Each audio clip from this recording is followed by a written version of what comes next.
I call Dennis O'Rourke.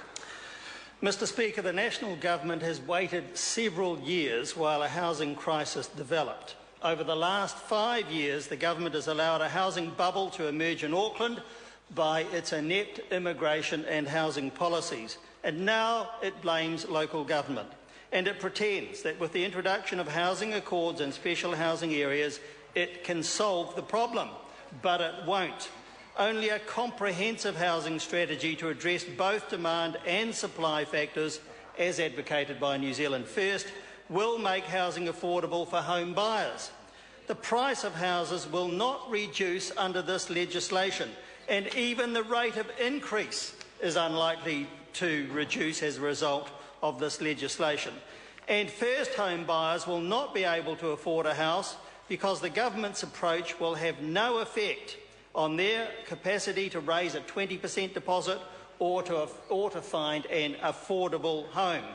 And historically low interest rates are now rising to make matters worse. New Zealand First supports a broadly based housing policy that will again make home ownership a reality, rather than a dream for ordinary New Zealanders. And New Zealand First wants to see direct assistance to first home seekers.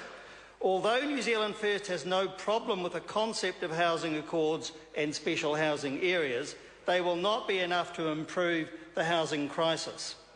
What the government fails to grasp is that the housing crisis is not driven just by the availability of houses on the market, but by the price driven by many other factors as well, and by access to finance, especially the capacity of first home seekers to raise a 20% deposit as now required.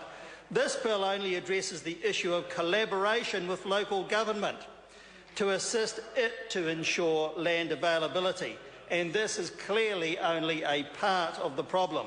It does not actually cause any more houses to be built, and it does not address the issue of affordability of those houses. The hopes of at least 80% of first home seekers have now been annihilated by the Reserve Bank's limiting of the quantum of high loan-to-value ratio mortgages that the trading banks can make.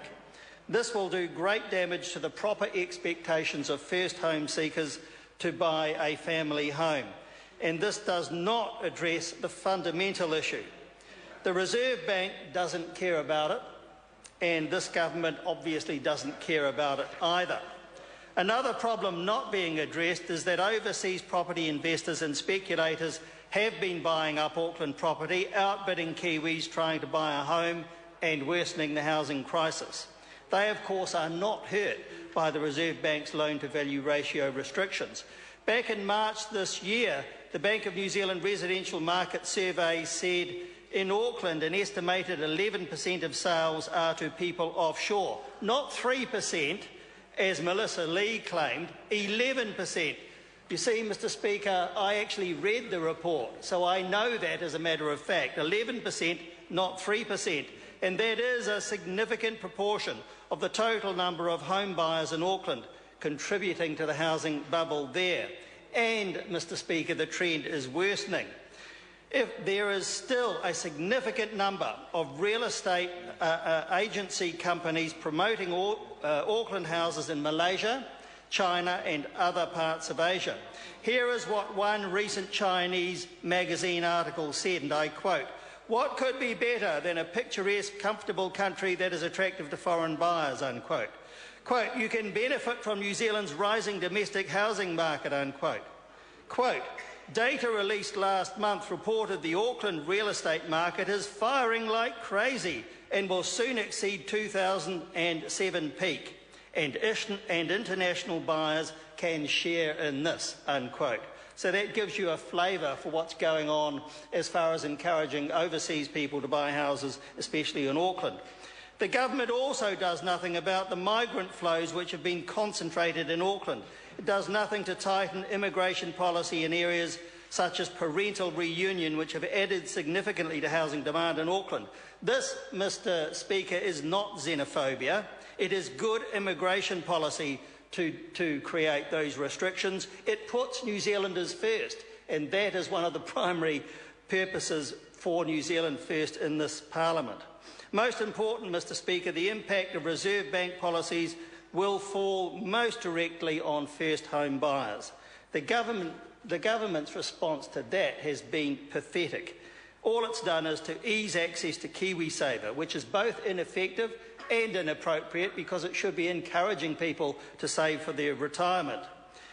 This bill may do some good in assisting local government to free up land for housing, but it is far, far too little and far too late. And it's likely to be at the expense of good planning too, and at the expense of the usually well thought out plans of city and regional councils to balance housing land availability with sustainable urban boundaries. And it will be at the expense of local democracy, with local people having a very limited say in what will happen to their own city and their own neighbourhood. Mr Speaker, this bill lacks balance. It lacks a strategic approach which would cover all of New Zealand and not just Auckland's problems.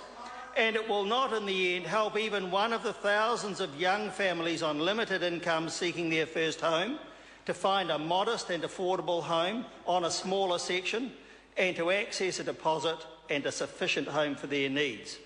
Mr Speaker, these people need a government with the ability to get them into a home they can afford. This legislation is a dismal failure in bringing that reality to them. So in the end, New Zealand First has resolved to oppose the bill. The basis of our opposition is not opposition to the concept of housing accords or special housing areas. It is a protest at the inadequacy of government housing policy. Far, far too little and far, far too late. And it is mostly a protest at the government's tacit approval at the Reserve Bank's shutting out of low-income first home seekers from the New Zealand housing market. This government, Mr Speaker, doesn't get it. The problem is affordability. Affordability for these people. Much, much more needs to be done about that, and this government simply has no ideas about how to deliver affordable homes to New Zealanders and to assist them to get their first home, one of the first priorities which should be at the top of the list for any government in this country. This government's attempt to attack that problem after 5 years of inaction has been utterly pathetic, and this bill demonstrates that much better than my words can say. Call the Honourable Phil Heatley. Mr Speaker, people watching and listening